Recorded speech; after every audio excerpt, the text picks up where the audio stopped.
कहानी के सफर की आज की कहानी संजीव सन्याल द्वारा लिखी हुई रखवाला। संजीव सन्याल बंगला साहित्य के जाने माने कथाकार हैं। उनकी रचनाओं में हमें बंगाल की राजनीतिक एवं सामाजिक छवि देखने को मिलती है। आज की कहानी भी सरकारी व्यवस्थाओं में व्याप्त भ्रष्टाचार को दर्शाती है। सरकार द्वारा अनुमोदित कार्य केवल कागजों तक ही सीमित रह जाती है। जमीनी धरातल पर वे कभी भी कार्यान्वित नहीं हो पाते हैं। तो चलिए चलते हैं आज के कहानी के सफर पर। तपती हुई गर्मी का एक दिन था। शहर से सरकारी अफसर आए और एक प्लॉट के चार कोनों पर उन्होंने 4 खंबे गाड़ दिए। वह भूखंड एक नीची व उजाड़ पहाड़ी पर था, जहां से गांव दिखाई देता था। वह गांव के मंदिर और उससे सटे प्राथमिक स्कूल से ज्यादा दूर नहीं था, पर वहां केवल बकरियों का झुंड ही जाता था। सरकारी कागजों में पहाड़ को जंगल की भूमि कहकर वर्गीकृत किया गया था, पर बहुत पहले ही लकड़हारों ने पेड़ काट दिए थे और बाकी बची वनस्पति को बकरियों ने खाकर पहाड़ी को खाली कर दिया था। केवल सख्त कांटेदार झाड़ियां ही वहां बची थी।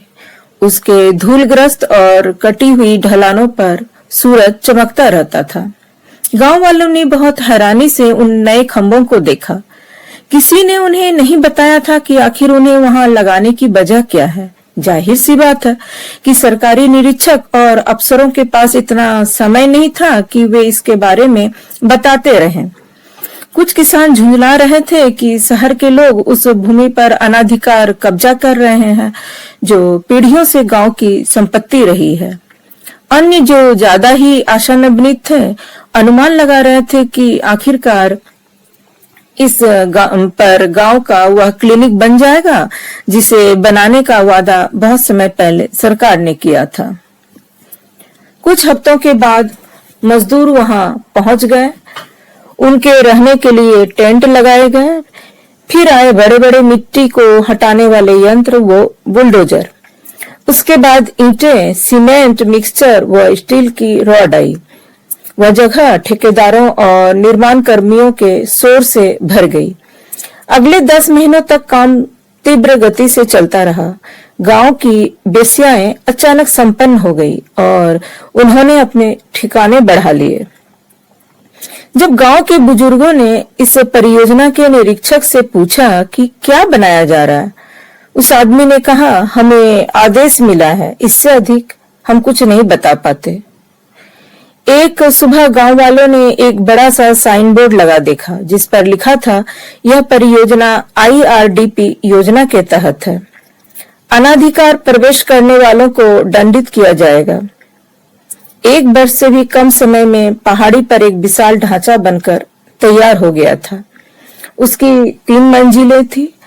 उसके पश्चिम में एक दरवाजा था और दूसरी मंजिल पर दक्षिण की ओर खुलने वाली शीशे की एक खिड़की थी।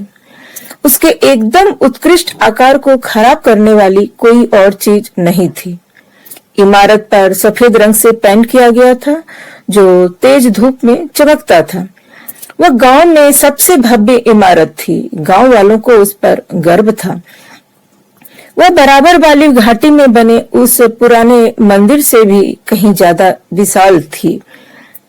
1 हफ्ते के बाद वह पूरी तरह से बनकर तैयार हो गई। शहर से बड़ी संख्या में लोग कार और बस में वहां आ गए। IRDP की इमारत बंधनवार और झंडों से सज गई। हर कोने से लाउडस्पीकर शोर मचाने लगा। एक बहुत सुंदर मंच बना था और प्रवेश द्वार कुर्सियों से भरा था। ठंडा पेय और गर्म नाश्ता सबको परोसा जा रहा था। वातावरण में उत्सव की झलक थी। गांव वालों को नहीं बुलाया गया था, पर वे दूर ढलान पर बैठे बहुत दिलचस्पी से सारे कार्यक्रम को देख रहे थे। दोपहर में एक काली कार आई, जिसमें से इमारत जैसे ही झकझक सफेद कपड़ों में सुसज्जित एक आदमी उतरा।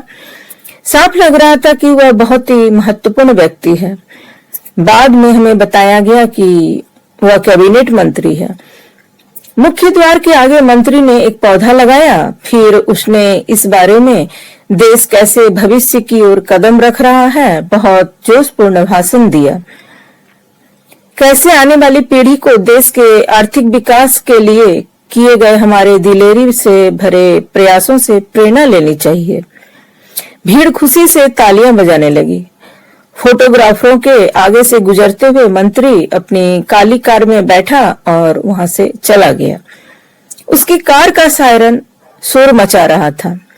शहर के लोग अपनी कारों और बसों में बैठे और हम उन्हें धूल के गुब्बार में गायब होते देखते रहे। मेरे चचेरे भाई जो शहर में ही काम करता है ने मुझे बताया कि अगले दिन के अखबारों में मंत्री का भाषण छपा था और उनमें गांव की फोटो भी थी। हमें गर्व महसूस हुआ। कुछ दिनों के बाद इमारत का निरीक्षक हमारे गांव में आया। उसने अपनी जीप कुएं के पास खड़ी की और सीधे सरपंच के घर चला गया। सरपंच ने गांव पंचायत की एक सभा बुलाई। पुराने बरगद के पेड़ के नीचे सरपंच ने पंचायत को बताया कि सरकार नई इमारत के लिए गांव में से ही किसी को रखवाले के रूप में नियुक्त करना चाहती है। यह एक महत्वपूर्ण काम था। पंचायत घंटों इस पर विचार विमर्श करती रही क्योंकि उन्हें किसी ऐसे व्यक्ति को चुनना था जो गांव के सम्मान को बढ़ा सके। आखिरकार उन्होंने मुझे चुना क्योंकि मैं गांव का सबसे ज्यादा पढ़ा लिखा लड़का था और गांव छोड़कर मैं शहर भी कभी नहीं गया था। मैं 20 वर्ष का था और यह सुनकर खुश हो गया। अगली सुबह मैं IRDP की इमारत पर पहुंच गया। निरीक्षक और उसके सहायक ने मुझे बताया कि मुझे क्या क्या काम करने होंगे। मुझे उस इमारत की देखभाल करनी थी और IRDP के कर्मचारियों को छोड़कर किसी को भी वहां प्रवेश नहीं करने देना था। उसमें अभी बिजली का कनेक्शन नहीं लगा था, पर मुझे आश्वस्त किया गया कि जैसे ही इंजीनियर आएंगे यह काम हो जाएगा। मुझे बगीचे की देखभाल भी करनी थी और मंत्री द्वारा रोपे गए पौधे को भी पानी देना था। वहां पानी की भी आपूर्ति नहीं थी, पर इंजीनियरों के आने के बाद वह काम भी हो जाने वाला था। अब से मुझे गांव के कुएं से एक बाल्टी पानी भरकर लाना होगा। मुझे यह भी बताया गया कि सरकार मुझे इस काम के महीने के 350 रुपये देगी। उन्होंने मुझसे कहा कि क्या मैं कुछ पूछना चाहता हूँ। मैंने उनसे इस इमारत के निर्माण करने के उद्देश्य के बारे में पूछा। उन्होंने कहा कि वे केवल आदेशों का पालन कर रहे हैं। मैंने उनसे पूछा कि इंजीनियर कब तक आएंगे। उन्होंने कहा कि इससे तुम्हारा कोई मतलब नहीं होना चाहिए। फिर उन्होंने मुझे चाबियां थमाई और जीप से वापस चले गए। अब मैं उन चाबियों का मालिक था। गांव के लड़के मुझसे जलने लगे थे। वे स्वयं को अंदर आने देने के लिए मुझसे गिड़गिड़ाते रहते, पर मैं उन्हें कभी चाबी नहीं देता। मुझे सरकार और देश ने एक जिम्मेदारी दी थी। यह सम्मान व कर्तव्य की बात थी। मैंने दरवाजे को खोला और अंदर कदम रखा। दोपहर के समय में भी अंदर गहन अंधेरा था। अगले दिन मैं अपने साथ एक मोमबत्ती लेकर आया। निचली मंजिल तो जैसे गलियारों की भूल भुलैया थी। उस भूल भुलैया में से आराम से अपना रास्ता निकाल मैं यहाँ वहां घूम सकूं। ऐसा करने में मुझे काफी दिन लग गए। बिल्कुल आखिरी कोने में सीढ़ियां बनी हुई थी जो अगली मंजिल की ओर ले जाती थी। यह भी निचली मंजिल की तरह बिल्कुल अंधेरे में डूबी हुई थी और वहां बहुत सारी खाली कमरे बने हुए थे। कुछ पर दरवाजे थे और कुछ बिना दरवाजों के ही थी। अधिकांश कमरे चौकोर थे। 3 त्रिकोण और एक अर्धचंद्राकार थी। फिर बनी सीढ़ियां दूसरी मंजिल की ओर ले जाती थी जो एक बड़ा हॉल था, जिसके अंदर वहां बनी एकमात्र खिड़की से धूप की किरणें अंदर आ रही थी। उसकी आंखें चूंकि अब तक अंधेरे की अभ्यस्त हो गई थी, इसीलिए रोशनी एकदम खराब लग रही थी। खिड़की की सामने वाली दीवार पर एक बड़ा साइन बोर्ड लिखा था, यह IRDP की एक परियोजना है। राष्ट्र का विकास करने में मदद कर रही है। मेरे यहाँ का काम संभालने का उद्देश्य क्या है, यह बात तो मैं नहीं समझ पाया, पर मैं रहस्यात्मक ज्यामिति को देख अवश्य हैरान रह गया था। मैं हफ्ते में 2 दिन हर मंजिल की सफाई करता, बाकी समय दरवाजा कसकर बंद रहता। जो पौधा मंत्री ने लगाया था वह दिक्कत ज्यादा पैदा कर रहा था। गांव की बकरियां उसकी नरम पत्तियों को खा जाती। मैंने उन्हें कई बार वहां से भगाया था, पर मैं बकरियों को वहां आने से रोक नहीं पा रहा था। मैंने कई बार गडरियों से झगड़ा भी किया, जिन्होंने मुझसे तो बात करनी बंद कर दी, पर बकरियों को वहां आने से नहीं रोका। उन्होंने मुझसे कहा कि सरकारी नौकरी पाकर मेरा दिमाग खराब हो गया है। मैंने कांटेदार झाड़ियों से एक बाड़ा लगाने की भी कोशिश की, पर उससे कोई फर्क नहीं पड़ा। आखिरकार गुस्से में आकर मैंने अधिकारियों से बाड़ और कांटेदार तार लगाने का अनुरोध करते हुए एक पत्र लिखने का निश्चय किया। मैंने लिखा, मैं रूपमार गांव के पास पिछले साल सरकार द्वारा निर्मित IRDP इमारत का रखवाला हूं। मुझे लगा इससे उन्हें समझ आ जाएगा। मैंने उसने विस्तार से लिखा, इमारत सफेद रंग की है और पहाड़ी पर बनाई गई है, जहां से दक्षिण पूर्व से गांव दिखाई देता है। इसमें 3 मंजिलें हैं। पहली मंजिल में भूल भुलैया है, दूसरे में बहुत सारे छोटे छोटे कमरे बने हुए हैं और तीसरी में एक खिड़की है। लेकिन बाद में यह सोचकर कि कहीं मुझे वे बेवकूफ न समझ लें, यह विस्तार वाला हिस्सा उन्हें नहीं भेजा। सरकार को इमारत के बारे में पूरी जानकारी होगी ही। उनके पास वास्तुशिल्प के मूल नक्शे हैं ही। संभवतः इस जगह के बारे में विस्तृत जानकारी कहीं न कहीं अवश्य होगी। इंजीनियर अवश्य ही इसके लिए विस्तृत माप चित्र तैयार कर रहे होंगे। इसीलिए पौधे को बचाने के लिए मैंने केवल कांटेदार तार की मांग की। मैंने उन्हें बहुत बार लिखा, पर कभी कोई उत्तर नहीं मिला। आखिरकार मैंने लकड़ियों के खूंटों और पत्थरों से एक मजबूत बाड़ बनाई, पर तब तक बहुत देर हो चुकी थी। पौधा मर गया था। मुझे डर था कि अब जब इंजीनियर आएंगे तो मुझे डांटेंगे और हो सकता है मुझे नौकरी से भी निकाल दें। हालांकि मैं उन्हें बताऊंगा कि मैंने सरकार को कांटेदार तार उपलब्ध कराने की बात लिखी थी, पर हो सकता है वे मेरी बात का विश्वास न करें। मेरे गांव के सामने मेरी कब कितनी बेइज्जती होगी। शायद एक और पौधा लगाने के लिए मंत्री को फिर आना पड़े। उन्हें नीचा दिखाने के लिए पूरा देश मुझे ही दोष देगा। इसीलिए यह बहुत ही सौभाग्य की बात थी कि इंजीनियर कभी आए ही नहीं। 30 वर्ष गुजर चुके हैं। मेरा बेटा शहर में काम करता है और मेरी बेटी अब अपने पति के साथ अगले गांव में रहती है।